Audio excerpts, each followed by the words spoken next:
ബീഹാറിലെ പാറ്റ്നയിൽ രഘുപതി രാഘവ രാജാറാം എന്ന ഗാനം ആലപിച്ചതിന് മാപ്പ് പറയാൻ നിർബന്ധിതയായി ഗായിക. അടൽ ബിഹാരി വാജ്പേയിയുടെ സ്മരണക്കായി പാറ്റ്നയിൽ സംഘടിപ്പിച്ച പരിപാടിയിലാണ് ഗായിക ഈ ഗാനം ആലപിച്ചത്.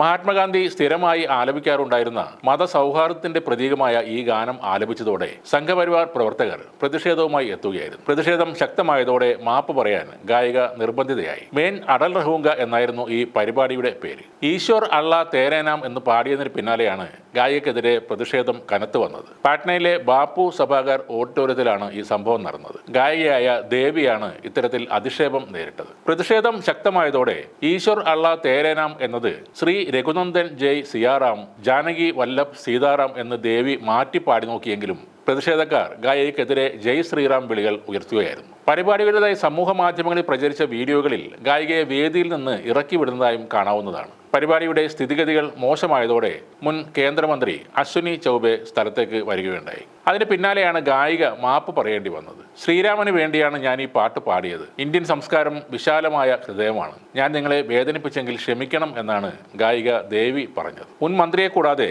ഡോക്ടർ CP താക്കൂർ, സഞ്ജയ് പാസ്വാൻ, ഷാനവാസ് ഹുസൈൻ എന്നിവരും ഈ പരിപാടിയിൽ പങ്കെടുത്തിരുന്നു. ഈ സംഭവത്തിൽ പ്രതിഷേധിച്ച് ബീഹാർ മുൻ ഉപമുഖ്യമന്ത്രിയും RJD അധ്യക്ഷനുമായ ലാലു പ്രസാദ് എക്സിൽ പ്രതികരിച്ചു. ധാരണയില്ലാത്ത ആളുകൾക്ക് മുന്നിൽ ഗായികയ്ക്ക് മാപ്പ് പറയേണ്ടി വന്നുവെന്നും BJP ആദ്യ കാലഘട്ടം മുതൽ സ്ത്രീവിരുദ്ധരാണെന്നുമാണ് ലാലു പ്രസാദ് പ്രതികരിച്ചത്. സീതാമാതാവിനെ ഓർമ്മിപ്പിക്കുന്ന ജയ് ശ്രീറാം മുദ്രാവാക്യം ഉപയോഗിച്ച് തന്നെയാണ് രാജ്യത്തെ സ്ത്രീകളെ BJP അപമാനിക്കുന്നതെന്നും അദ്ദേഹം പറഞ്ഞു. മതസൗഹാർദ്ദം സൂചിപ്പിക്കുന്ന ഒരു ഗാനത്തിലെ വരികളാണ് ഈശ്വർ അള്ളാ തേരേ നാം എന്നത്. അതുപോലും ഉൾക്കൊള്ളാൻ കഴിയാത്ത വിധത്തിൽ തീവ്ര ഹിന്ദുത്വവാദികളായി മാറിയിരിക്കുകയാണ് സംഘപരിവാരം. മാപ്പ് പറയിക്കാൻ അവർ ഉയർത്തുന്ന മുദ്രാവാക്യം ജയ് ശ്രീറാം എന്നാണ്. ഒരു സ്ത്രീയെ കൊണ്ട് മാപ്പ് പറയിക്കാൻ ശ്രീരാമന് ജയ് വിളിക്കുന്ന നിലയിലേക്ക് അധപ്പതിച്ചിരിക്കുകയാണ് സംഘപരിവാർ.